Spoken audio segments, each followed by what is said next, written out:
But magical moments, y'all, are the times between the time you set the goal, the time you set your aim, like I talked about in the last episode of the Trevor Truck Talk, and the time that you hit your aims or your goals, okay? Those magical moments are the in-between time that we oftentimes forget about. You know, it's the everyday, it's the waking up in the morning, and how do you start that day? Is it magical or is it humdrum? You know, it's what you're doing with your children, or your friends, or your family, or your spouse. It's how you're choosing to challenge yourself. It's what you do, you know, today at 2:00, you can make the choice to do something awesome and cool and memorable, or you can make the choice just to make it humdrum, normal, and never remember it again.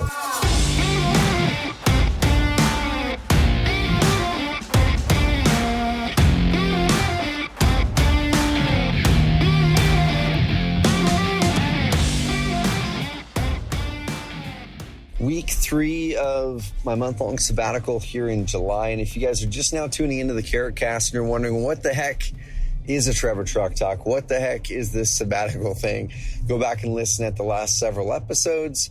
And I've been documenting kind of, you know, what I'm doing, how I'm spending my time, my thoughts, things like that during this month off. And as a quick little recap, back in 2016, I did the first time ever I took a full month off of work.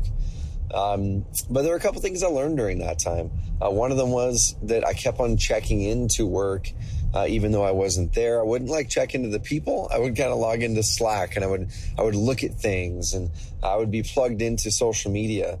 And at the end of that month off that I took in 2016, even though I took a month off of work, it didn't feel mentally like I had pulled back. It didn't feel mentally like I took any time off, because I was kind of always plugged in, even though I wasn't technically working.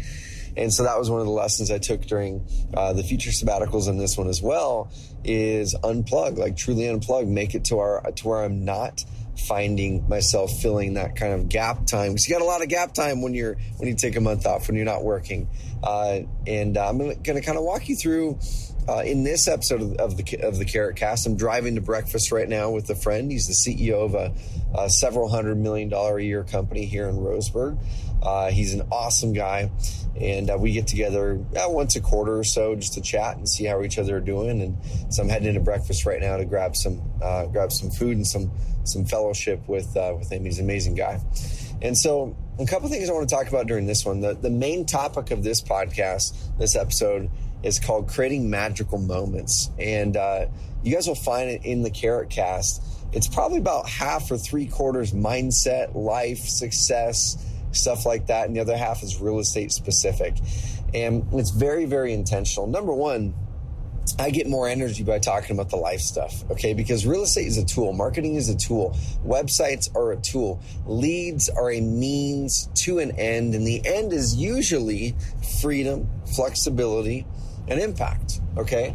So real estate's a tool. Software is a tool, okay? All those things are a tool. Business is even a tool for impact.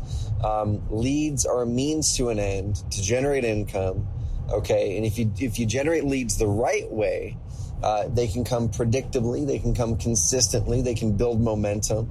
You can attract the highest, most motivated prospects, just like we do with inbound marketing, with content marketing, with evergreen marketing here at Carrot. Okay, and when you do that right, you can get freedom, you can get flexibility, you can create an impact. And so in the last episode, I talked about impact. I talked about your just cause. I talked about kind of how I'm wrestling with just cause, because I feel we are making an amazing impact, but I don't feel like we're making the impact that we're destined to make yet. I think that we have had an amazing start in creating impact in our communities and really creating purpose and meaning behind the business. But the more I dove into it, the more I looked at great examples like Patagonia, I talked about in the last episode, the more I realized, you know what? I think we've got a long ways to go. And so I'm really excited about this next phase.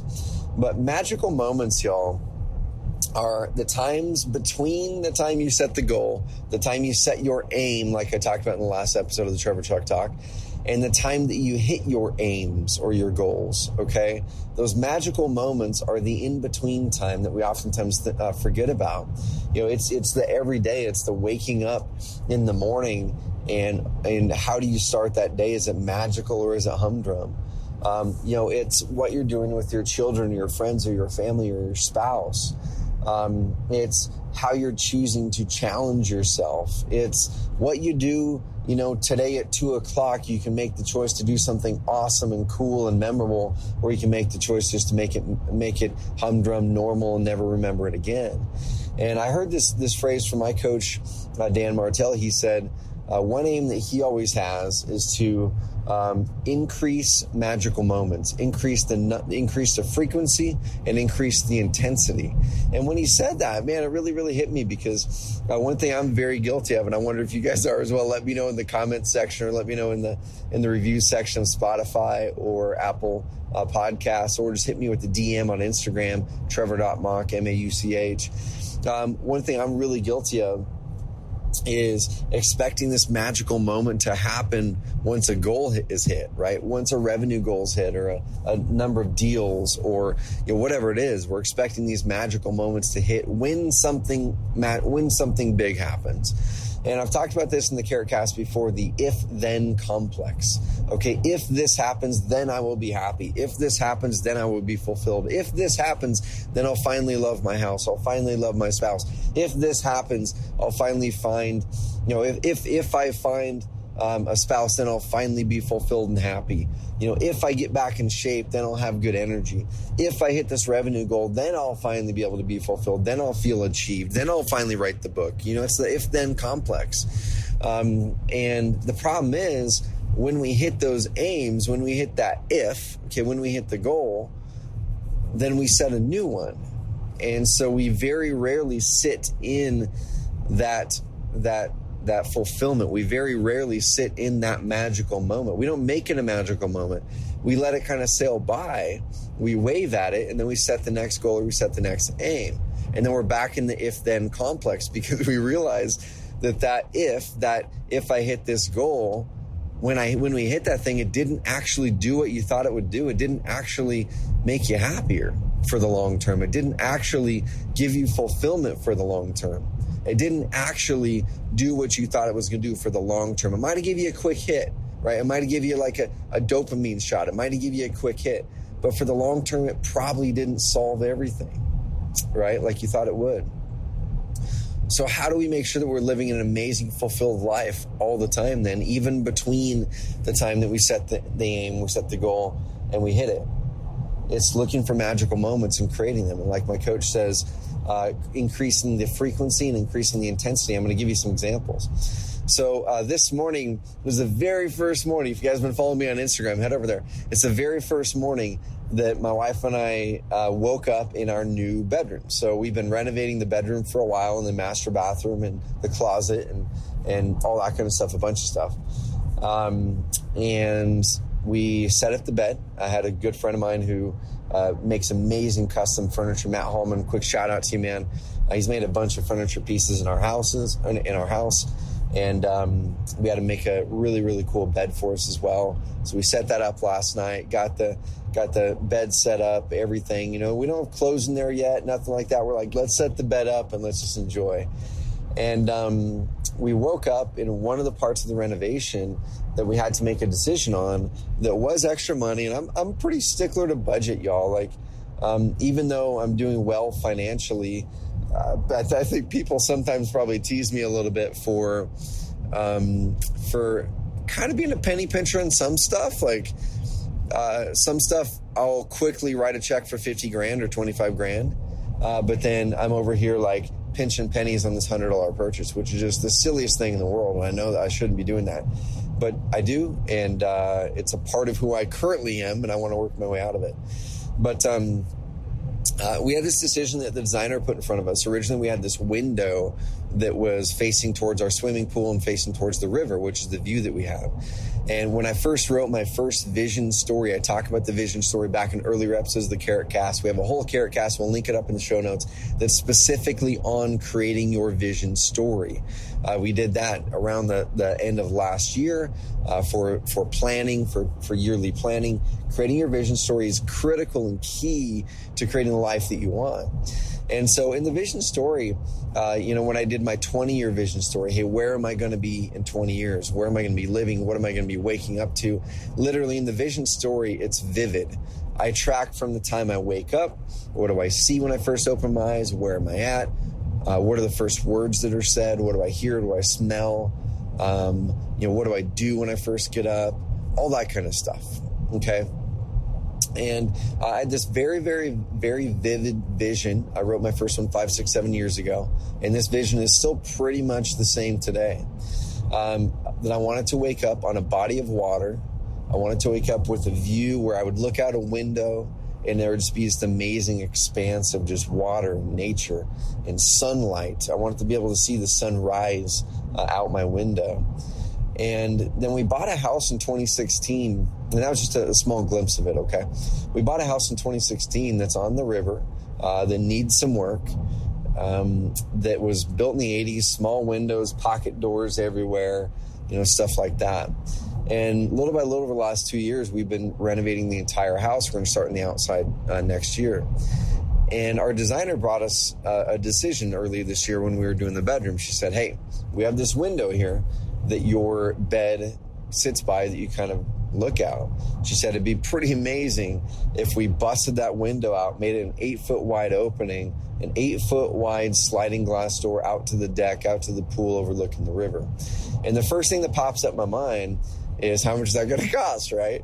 Because the renovation's already going over budget, because she gives us all these choices and they all sound amazing. We're like, yeah, we should probably do that. So we do it.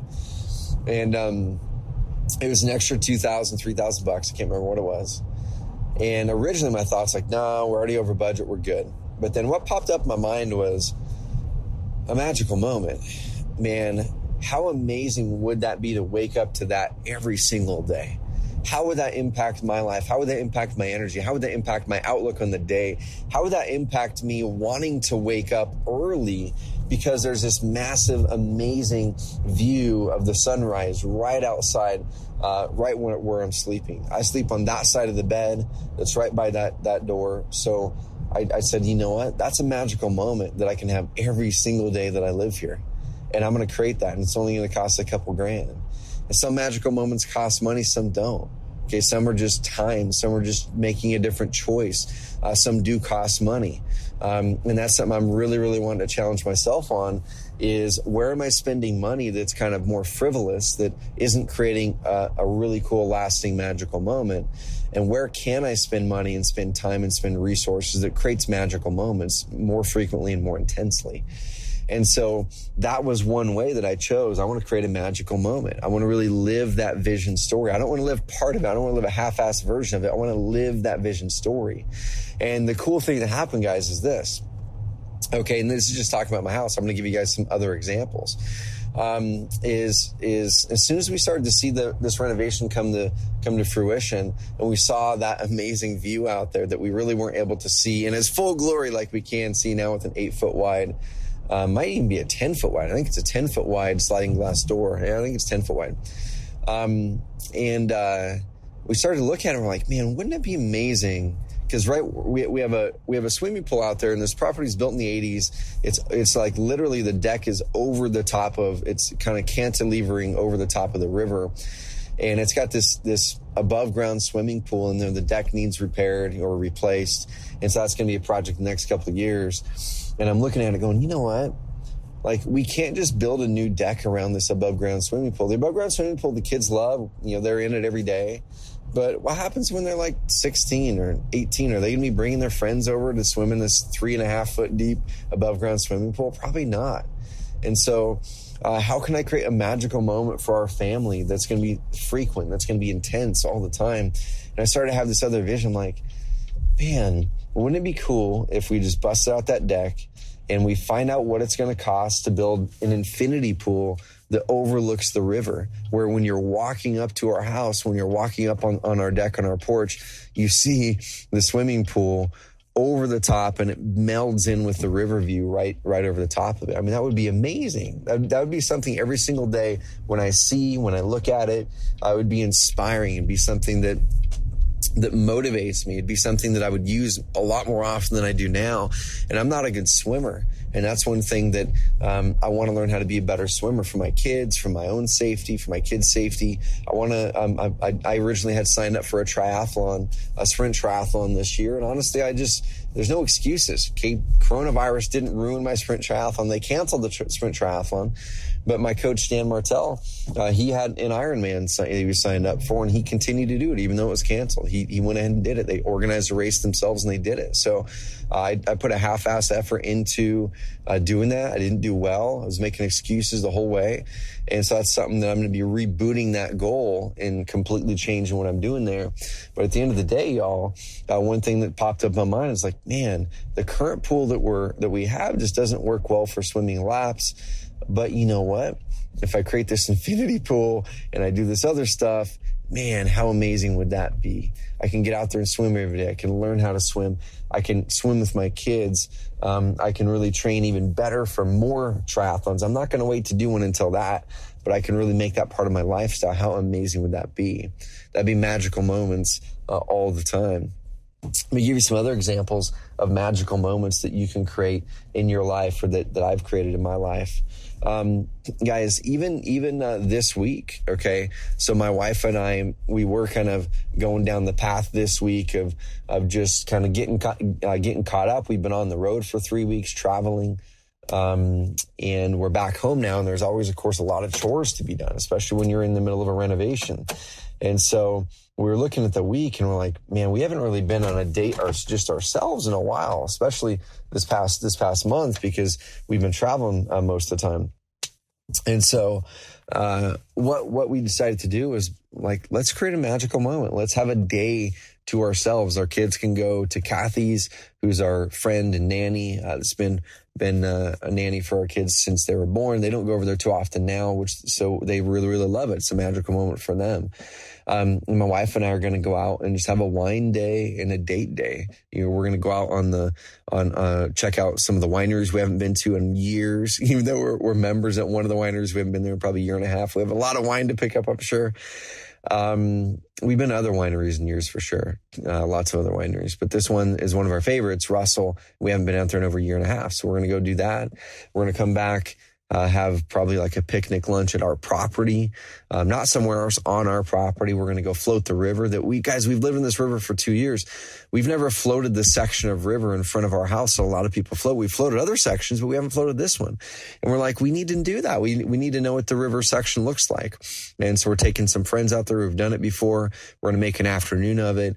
And we're like, we need to do this more often. So now let's make this an even more magical moment. How do we involve more people? Let's have a barbecue afterwards, and let's get some friends over here.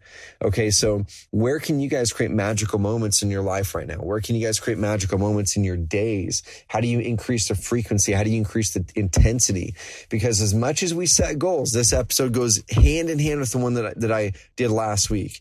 Okay, as much as we set goals, or like last week, I talked about setting aims, like Simon Sinek says in his book, The Infinite Game. As much as we set aims or goals, okay, here's where we want to go someday. A goal is essentially something that you want to do that you have not done yet, okay? A goal is something you want to do that you have not done yet. And so inherently, when you set goals, there's this little piece of you that's missing as soon as you set the goal that you've got to go fill that void by reaching the goal, right? There's a little piece of you missing as soon as you set these goals that now you've got to go fill that void by reaching and achieving the goal, or at least doing the best that you can. And that's where that if-then complex comes in. If I hit this, then I'll feel more achieved. If I hit this, then I'll feel more fulfilled. If I hit this, then I'll finally be happy. If I hit this, whatever it is. That's not good. Okay. We need to live in the moment more. It's healthy to set goals. It's healthy to set aims. It's healthy to be challenged. It's even better if it's a just cause that you're going for, like I talked about in the last episode. If you haven't listened to that one, go listen to that one about setting your just cause. What is your just cause? What is your just cause that's going to sustain you and keep you fulfilled and happy and have an amazing business for years and years and years? But between the aim and the just cause and between the aim and reaching the goal, okay, we've got to live life. we've got to have gratitude for what we currently have. We've got to find and create magical moments each and every week, each and every day as much as we can, that make the attainment of that goal less and less important in our lives. Okay, we need to create those magical moments all the time, y'all. So our fulfillment does not come from reaching our goals. Our fulfillment comes from living on the day-to-day and being grateful and having gratitude for what we're already doing, for what we're already living. Okay, because you're taking the time to live a great life today. And so I'm going to give you some other examples. Coach Dan Martell, he's a guy that's just really, really inspiring to me. So if you don't have a coach, if you don't have someone who exhibits the qualities that you want to exhibit in your own life, I really encourage you to find that person. Okay, find someone or multiple someones that you can go and talk to, that you can, even if you can't talk to them, study them online. Okay, go find the person that you say, you know, I love these qualities of the way that they live. You don't have to love everything about the way that they live, but I love these qualities. I love how they show up here. I love this. I love the way that they do this. I love the way that they step up here where I don't currently. And then that's that vision for your future self. Okay, here's the person I am going to become. And now every single time you have a chance to make a choice, hey, do I do A or do I do B? Take the route that person that you want to become would take. What would this person do? What would my future self do? What would the person I want to become do? What decision would they make? And so when I look at Dan, he's a great example of magical moments.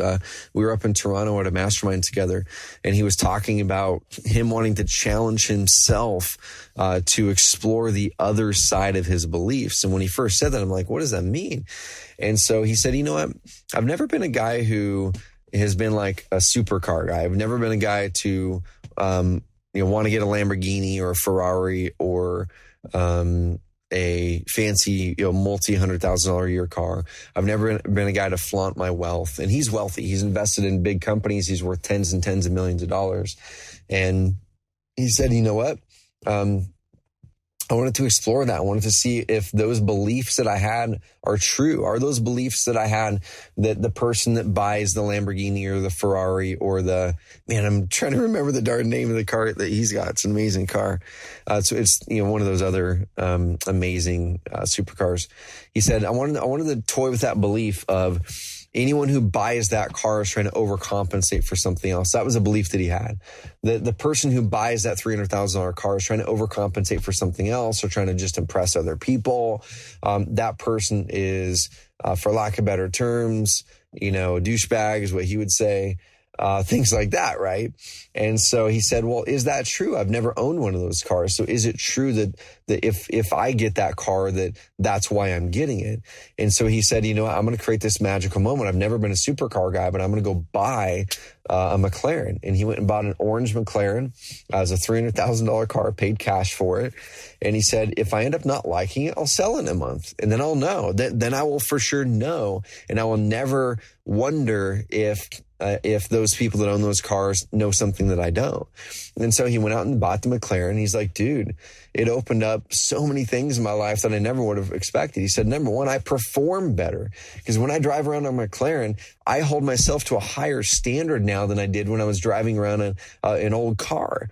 Okay, I held myself to a higher standard. He said, that McLaren has made me more money than I ever paid for it, because of the way that I show up in life now, because I drive it around often. It's his daily driver. It's not something he just parks in the garage. It's his daily driver. He drives it every day. Okay. That's his car. He puts his bike rack. He literally has a bike rack for his McLaren on top of his car. Okay, it's his daily driver. And so he said, well, shoot, if that limiting belief was holding me back and I really didn't realize how amazing owning a supercar could be, he's like, the joy that this creates in my life is awesome. He has a whole separate group of friends now where they get together and drive their cars, their Porsches, their McLarens, or whatever it is. And so he's growing that amazing group of friends. He also has been able to connect with youth where there's kids where he'll do days where where kids get to come and see the car and drive the car and use the car and stuff like that. Like not drive it, but ride it with him. And so he's giving back, and he's really seen that fulfillment as a mentor to youth there where he lives. And so he did the same thing. His wife said, and this is a magical moment, guys. I want to leave you with this. So I'm going to hop in and have breakfast with my friend Toby. But basically, another magical moment that came up, it was his wife's birthday. No, it was Mother's Day just recently. And he asked her, he said, "Hey, babe, what do you want for Mother's Day?" And she jokingly said, "I would love a boat." They live near the water up there in Canada. She said, "Oh, I'd love a boat and some, I can't remember the famous coffee place up in Canada. I don't think you can get it down here. But there's a famous coffee place up there." And he went out and bought a $600,000 mini yacht. Now, I'm not saying that this is something you should do or you even want to do. I'm just saying after he challenged himself to create this magical moment, this magical experience of owning a supercar and seeing what it felt like, because he had finally reached that financial goal. Okay, he had attained these financial goals, but he wasn't enjoying the money as much as he could have. He had this money sitting in the bank, and you can't enjoy money that's sitting in the bank earning interest. You can't enjoy money that's sitting in an investment, but you can enjoy money that is purchased, that purchases something that can help you create magical moments. And so once he discovered that was amazing, he's like, how amazing would it be to have a little mini yacht? Like, what other experiences could we have? What other experiences could we bring our friends in on? How could we live? How could it change my work? Guys, he started to have work meetings on his mini yacht. It's not a big yacht either. It's not a huge one. It's a really cool one. He started to have work meetings on it. He started to have little mini masterminds on it. Him and his wife sleep on it sometimes. They wake up in the morning and work on the yacht. They bring their kids on there. Now, once again, he's worth tens of millions now. But here's the lesson. It doesn't matter what you're worth. Oftentimes we take the money, we sock it away. It's over there earning interest. It's over there, stacking up, but we're not enjoying it. We're not creating magical moments with it. Okay.